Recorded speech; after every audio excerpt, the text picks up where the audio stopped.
नमस्कार, BDV news के इस बुलेटिन में आपके साथ मैं हूं स्वाति। शहर से जुड़ी खबरों को देखेंगे विस्तार से, लेकिन सबसे पहले एक नजर डालते हैं हेडलाइंस। मतदान दलों के पहले चरण का प्रशिक्षण शुरू। मॉडल स्कूल और पीएसएम परिसर में मास्टर ट्रेनर्स ने दी ईवीएम और वीवीपैट मशीनों की हैंड ऑन ट्रेनिंग। मतदान प्रक्रिया की बारीकियों की मतदान दलों को दी जानकारी। और पनागर में हुई महिला के अंधे कत्ल का खुलासा। सगा भतीजा ही निकला कातिल, चाची पर रखता था गंदी नजर। पुलिस ने आरोपी को किया गिरफ्तार। लोकसभा चुनाव के लिए 19 अप्रैल को होने वाले मतदान की तैयारियां युद्ध स्तर पर शुरू हो गई हैं। मतदान के लिए तैनात कर्मचारियों और अधिकारियों को पहले चरण का प्रशिक्षण दिया जा रहा है। और मैंने आपको बताया कि सारे एड्रेस इसमें लगे रहते हैं। ये लोकसभा चुनाव के लिए मतदान दलों में शामिल सभी कर्मचारियों और अधिकारियों की ट्रेनिंग गुरुवार से शुरू हो गई है। निर्वाचन आयोग के निर्देशानुसार पहले चरण का यह प्रशिक्षण 3 सत्रों में आयोजित किया गया है। मॉडल स्कूल और पीएसएम कॉलेज परिसर के अलग अलग कक्षों में मास्टर ट्रेनर्स के द्वारा मतदान दलों को मतदान की बारीकियों का प्रशिक्षण प्रदान किया गया। इस दौरान उन्हें इलेक्ट्रॉनिक वोटिंग मशीन और वीवीपैट मशीनों की हैंड्स ऑन ट्रेनिंग प्रदान की गई। 28 मार्च से 31 मार्च तक आयोजित इस प्रशिक्षण सत्र में लगभग 12,500 मतदान कर्मी शामिल होंगे। लोकसभा निर्वाचन 2024 की तैयारियों के संबंध में मतदान दलों का प्रथम प्रशिक्षण के आज से शुरुआत है और ये 2 स्थानों पर हो रहा है, मॉडल स्कूल में और पीएसएम में। यहाँ पे मॉडल स्कूल में 16 रूम है और पीएसएम में 10 रूम है और 3 शिफ्ट में ये प्रशिक्षण है। सवेरे 8 से 10:30, 11:30 से 2 और 3 बजे से 5:30 बजे तक 3 शिफ्ट में रहेगा। और प्रत्येक रूम में 40 यानी मतदान कर्मियों का प्रशिक्षण है और इसमें हम लोग यानी उनको मतदान से संबंधित समस्त बारीकियों के बारे में बता रहे हैं और उनका हैंड्स ऑन भी मशीनों पर करवा रहे हैं ताकि किसी तरह की त्रुटि ना हो। कितने दिन ये 28 से 31 तारीख तक फर्स्ट जो हमारा प्रथम प्रशिक्षण है ये 28 से 31 मार्च तक चलेगा। इसमें कितने लोगों ने भाग लिया? पर यानी हमारा एक बैच में 1040 लोगों का है और लगभग 12,500 लोग इसमें हम ट्रेंड करेंगे। मास्टर ट्रेनर्स के द्वारा प्रशिक्षण सत्र के दौरान मतदान कर्मियों को मतदान की सभी प्रक्रियाओं की बारीकी से जानकारी प्रदान की जा रही है। जिले के मंझौली और पनागर क्षेत्र में गेहूं उपार्जन केंद्रों के संचालन के लिए शुक्रवार को लॉटरी पद्धति के माध्यम से महिला स्व सहायता समूहों का चयन किया गया। कलेक्टर दीपक कुमार सक्सेना की मौजूदगी में यह प्रक्रिया संपन्न हुई। जिले में गेहूं के उपार्जन कार्य की तैयारियां युद्ध स्तर पर की जा रही हैं। शासन के निर्णय और दिशा निर्देशों के अनुसार जहां सहकारी सोसाइटी उपार्जन केंद्र संचालित करने के लिए पात्र नहीं है, उन क्षेत्रों में लॉटरी के माध्यम से महिला स्व सहायता समूहों का चयन कर उन्हें गेहूं उपार्जन केंद्र के संचालन का जिम्मा सौंपा जा रहा है। शुक्रवार को कलेक्टर कार्यालय में पनागर और मंझौली के उपार्जन केंद्रों के संचालन के लिए लॉटरी के माध्यम से महिला स्व सहायता समूहों का चयन किया गया। कलेक्टर दीपक कुमार सक्सेना ने बताया कि शासन के निर्णय और दिशा निर्देशों के तहत लॉटरी पद्धति के माध्यम से महिला स्व सहायता समूहों का चयन कर उन्हें गेहूं उपार्जन कार्य का जिम्मा सौंपा गया है। उपार्जन केंद्रों का जो संचालन है, यदि सहकारी सोसाइटियां पात्र नहीं हैं तो महिला स्व सहायता समूह को देने के बारे में शासन का निर्णय हुआ है। साथ में ये भी निर्णय हुए हैं कि जितने भी एसएचजी पात्र हैं उनको लॉटरी के माध्यम से जो है उपार्जन केंद्र के संचालन का काम दिया जाए। तो हमारे यहाँ ग्राम पनागर में और मझोली में 2 जगह स्व सहायता समूह को काम देने का तय हुआ था।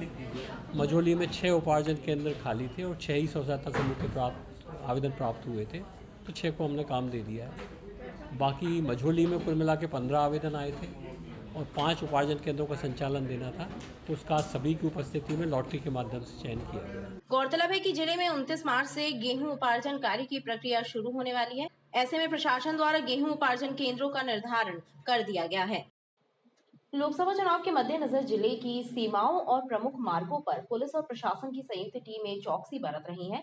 एसएसटी और पुलिस की संयुक्त टीमों द्वारा वाहनों की चेकिंग की जा रही है। पुलिस और प्रशासन ने जिले में एसएसटी की 2 दर्जन से ज्यादा टीमों को तैनात किया है।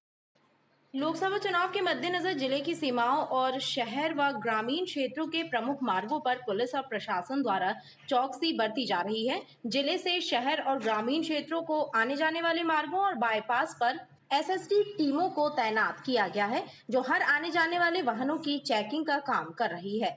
इसी क्रम में अंधमुख बाईपास पर पुलिस और एसएसटी की टीम के द्वारा वाहनों की जांच का काम जारी रहा। आगामी लोकसभा चुनाव को देखते हुए यहाँ एसएसटी टीम के द्वारा जो है और पुलिस फोर्स के द्वारा जो है प्रत्येक गाड़ी को जो है बारीकी से जो है हमारी चेकिंग जारी है और हर गाड़ी को प्रत्येक गाड़ी को हम लोग लगातार चेकिंग कर रहे हैं और हमारी चेकिंग लगातार जारी रहेगी। कोई भी गाड़ी जो है बिना चेकिंग के हम लोग यहाँ से रवाना नहीं कर रहे हैं। सभी गाड़ियों के नंबर भी लिखे जा रहे हैं उसमें। जिला निर्वाचन कार्यालय के निर्देश पर अलग अलग क्षेत्रों में एसएसटी की 2 दर्जन से ज्यादा टीमों को तैनात किया गया है। कांग्रेस कार्यकर्ताओं की बैठक में पार्टी के प्रदेश अध्यक्ष जीतू पटवारी ने कहा कि प्रदेश में क्राइम, कर्ज और करप्शन चरम पर है। कांग्रेस कार्यकर्ताओं को संविधान बचाने के लिए कड़ा संघर्ष करना है। कांग्रेस कार्यकर्ताओं की एक बैठक बलदेव बाग के पास आयोजित हुई, जिसमें कांग्रेस प्रदेश अध्यक्ष जीतू पटवारी ने कहा कि पार्टी छोड़कर भाजपा में शामिल होने वाले घोर उपेक्षा के शिकार हो रहे हैं। व्यक्ति महत्वपूर्ण नहीं होता, संगठन महत्वपूर्ण होता है। तो मैंने पूछा कि क्या कर रहे हो आजकल? अरे जिंदू भैया, जिंदगी खराब हो गई थी जब ये विचार आया और हम बीजेपी में चले गए, अब राजनीति छोड़ने का मन होता है। ये उनकी भावना बनने लगी है। जो भाई साहब यहाँ के भी गए हैं ना, अगर ये विचार नहीं थे एक दिन जो मैंने बोले हैं तो याद रखना जीतू पटवारी खेकी गया था बहुत दिन पहले। महापौर का पूरा कार्यकाल जाने दो। जीतू पटवारी ने भाजपा पर निशाना साधते हुए कहा कि प्रदेश में क्राइम, कर्ज और करप्शन चरम पर है। जनता त्राहिमाम कर रही है। जबलपुर के इतिहास में कार्यकर्ता को जो पार्षद रहे, जो वार्ड अध्यक्ष रहे, जो ब्लॉक अध्यक्ष रहे, जो महापौर का चुनाव लड़े, जो नेता प्रतिपक्ष रहे, उनको टिकट मिला है। कार्यकर्ताओं में से एक मैं मानता हूँ बहुत उत्साह है। सारे वरिष्ठ जनों ने तन मन धन पूरी ताकत लगाकर इस बार कांग्रेस का परचम जबलपुर में लहराए, इसकी बातें कही है। पूरे प्रदेश में भारतीय जनता पार्टी ने जो बोला किया नहीं। आज 8 साल की बच्ची का रेप जबलपुर में हुआ। रोज क्राइम सर चढ़ के बोल रहा है। जो कल उज्जैन में हत्या हुई थी, उज्जैन में महाकाल के मंदिर में आग लग गई, पुजारी जल गए। 3C के मुख्यमंत्री, पर्ची के मुख्यमंत्री जब से आए हैं, क्राइम, कर्ज और करप्शन उनका चोली दामन का साथ हो गया है। मैं मानता हूं जनता देख रही है। इनने जो मोदी गारंटी दी 2014 में वो पूरी नहीं की। 2023 में जो बातें कही थी, वो चाहे 3000 रुपये बहनों के हो, चाहे किसानों के धान के, गेहूं के या 450 का, वो पूरा नहीं किया। मतलब हद दर्जे की अराजकता है। लोकतंत्र समाप्त करना चाहते हैं। पूरा प्रदेश भारतीय जनता पार्टी को छोड़ के एकजुट है बीजेपी को हराने के लिए। बैठक में चुनावी रणनीति तय करते हुए कार्यकर्ताओं में जोश फूंकने की कोशिश की गई। निःशुल्क नेत्र चिकित्सा शिविर आयोजित करने वाली स्वयंसेवी संस्थाओं को स्वास्थ्य विभाग प्रति मरीज 2000 रुपए की राशि प्रदान करता है। जबलपुर जिले में प्रति वर्ष 21,000 से ज्यादा आंखों के ऑपरेशन होते हैं। यह पूरी प्रक्रिया अंधत्व निवारण अभियान के तहत चलती है। जनता की सेवा के लिए समाज सेवी संस्थाओं द्वारा लगाए जाने वाले निःशुल्क नेत्र चिकित्सा शिविर में सरकार की भी भागीदारी होती है। स्वास्थ्य विभाग द्वारा प्रति मरीज ऑपरेशन के लिए 2000 रुपए संस्था को प्रदान किए जाते हैं। करीब सभी संस्थाएं जो जबलपुर में काम कर रही हैं, कुल मिलाकर औसतन करीब 3 करोड़ के आसपास की राशि शासन इन्हें 2000 रुपये प्रति केस के हिसाब से देती है। क्योंकि जो 2000 रुपये की राशि में जो लेंस वो उपलब्ध करा पा रहे हैं, उसमें शायद मुझे लगता है वो मरीज को कुछ चॉइस देते होंगे कि इससे अच्छा लेंस भी आता है, वो भी लगाया जा सकता है, जो लंबे समय तक काम करता रहेगा, जो ज़्यादा अच्छा होगा। जैसे एक फोल्डेबल लेंस आता है, तो हो सकता है कि वो राशि अतिरिक्त देकर वो उससे अच्छा लेंस लगवाते होंगे। हमें कुल जितने ऑपरेशंस किए गए हैं उसका 5% हम लोगों को वेरिफिकेशन करना पड़ता है। स्वास्थ्य विभाग के अधिकारियों की माने तो जबलपुर जिले में हर वर्ष 21,000 से ज्यादा आंख के ऑपरेशन शिविरों के जरिए होते हैं, जिन पर सरकार 4 करोड़ रुपए से ज्यादा की राशि खर्च करती है। देखिए, भारत शासन की योजना है अंधत्व निवारण अभियान। इसके अंतर्गत आँखों की जो भी तकलीफ, विशेषकर लेंस से संबंधित जो अंधत्व होता है एक उम्र में आने के बाद, तो शासन की पहले योजना थी कि शासकीय चिकित्सालयों में इसके निःशुल्क ऑपरेशन किए जाते थे। लेकिन जब मरीजों की संख्या बढ़ना शुरू हुई तो इसमें फिर जो हमारी प्राइवेट संस्थाएं हैं, नेत्र के केंद्र हैं, उनको भी इसमें शामिल किया गया है। ग्रामीण क्षेत्रों तक जाते हैं और हमारे ना केवल जबलपुर जिला ही नहीं, हमारे आसपास के ज़िलों में भी जाकर उनकी टीमें मरीजों का परीक्षण करती हैं और उनको चिन्हित करती हैं कि किसका कैटरेक्ट का ऑपरेशन या मोतियाबिंद का ऑपरेशन होना चाहिए। फिर उनको लाकर उनके केंद्र में उसकी सर्जरी या शल्यक्रिया की जाती है, लेंस लगाया जाता है, उनको वापस घर छोड़ा जाता है और फिर उनका फॉलोअप करके उनको चश्मा प्रदान किया जाता है। भारत सरकार द्वारा चलाए जा रहे अंधत्व निवारण अभियान के तहत अनुदान की प्रक्रिया पूर्ण की जाती है। हालांकि समाजसेवी संस्थाएं सरकार की भूमिका की चर्चा तक नहीं करती। मौसम में हुए बदलाव और गर्म सर्द मौसम से लोग बीमार पड़ रहे हैं। सर्दी, खांसी और एलर्जी जैसे रोगियों की संख्या तेजी से बढ़ रही है। जिला अस्पताल के बाह्य रोगी विभाग में सर्दी, जुकाम, बुखार और एलर्जी पीड़ित रोगियों का तांता लग रहा है। प्रदेश में मौसम में बदलाव देखने को मिल रहा है। एक तरफ जहां गर्मी ने दस्तक दे दी है और दिन के समय तेज धूप का प्रकोप बढ़ रहा है, तो वहीं अभी भी शाम और रात के वक्त मौसम में ठंडक का एहसास हो रहा है। मौसम के इस उतार चढ़ाव का असर लोगों की सेहत पर पड़ रहा है। वर्तमान में सर्दी, खांसी, बुखार और एलर्जी के मरीजों की संख्या में इजाफा देखने को मिल रहा है। जिला अस्पताल के बाह्य रोगी विभाग में ऐसे मरीजों की संख्या बढ़ी है।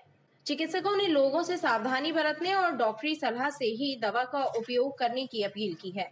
देखिए, अभी जो मौसम में बदलाव है कि दिन में गर्मी हो जाती है, शाम से रात भर काफ़ी ठंड पड़ती है, तो इससे व्यक्ति के शरीर की रोग प्रतिरोधक क्षमता कम होती है और वैसे भी जो बच्चे होते हैं, बच्चों में वैसे भी रोग प्रतिरोधक क्षमता कम होती है, इम्यूनिटी कम होती है, तो उन्हें जल्दी इस तरह के वातावरण के परिवर्तन प्रभावित करते हैं।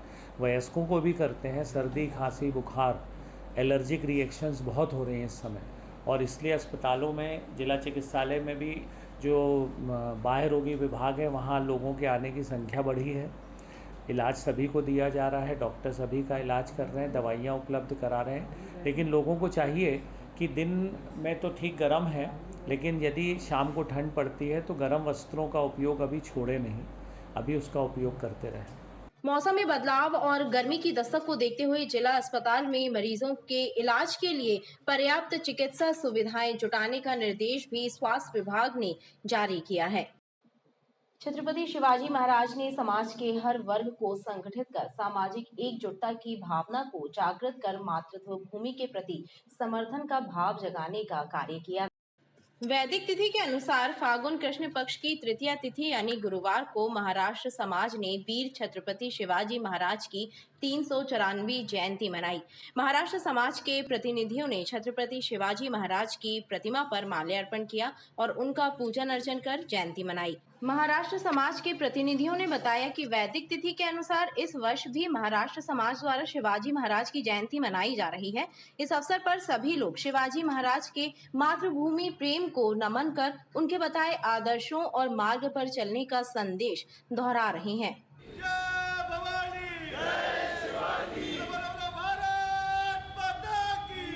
जो हिंदू वीर, हिंदुत्व, सामाजिक समरसता के द्योतक और राष्ट्रवीर छत्रपति शिवाजी महाराज का जन्म फाल्गुन कृष्ण तृतीया को हुआ था। महाराज समाज विगत 100 वर्षों से अधिक हो गए जो शिवाजी महाराज की जयंती फाल्गुन कृष्ण तृतीया को मनाता है।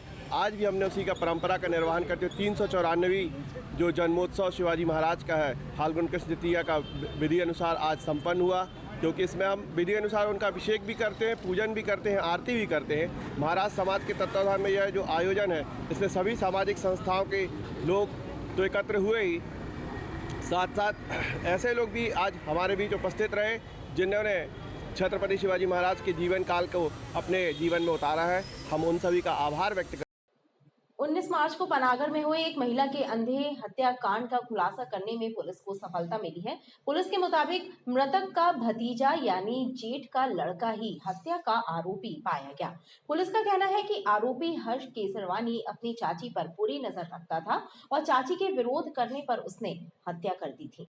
19 मार्च को पनागर में हुई अलका केसरवानी की अंधी हत्या की गुत्थी को पुलिस ने 10 दिनों के भीतर ही सुलझा लिया है और मृतका के जेठ के लड़के हर्ष केसरवानी को हत्या करने के आरोप में गिरफ्तार कर लिया है। पुलिस के मुताबिक हर्ष केसरवानी अपनी विधवा चाची पर बुरी नजर रखता था और चाची के द्वारा विरोध करने पर उसने चाची की हत्या कर दी। थाना पनागर अंतर्गत जो है दिनांक 19 मार्च को एक मृतिका थी अलका केसरवानी, उनकी जो है वो घर से लाश मिली थी। इसको इन्वेस्टिगेशन करने पर जो है अब ये स्पष्ट हुआ है कि ये जो मर्डर था ये उसी के जेठ के लड़के हर्ष केसरवानी ने किया है। पुलिस ने जब उसको राउंड अप किया तो उसका बेसिक रीज़न ये था कि घटनास्थल से उसके फिंगरप्रिंट्स मिले थे हम लोगों को। उन फिंगरप्रिंट्स की निशानदेही पर जब हमने उससे बुलाकर पूछताछ की तो उसने जो है वो बताया कि हाँ उसने किया था, अपनी चाची का जो है मर्डर उसी ने किया है।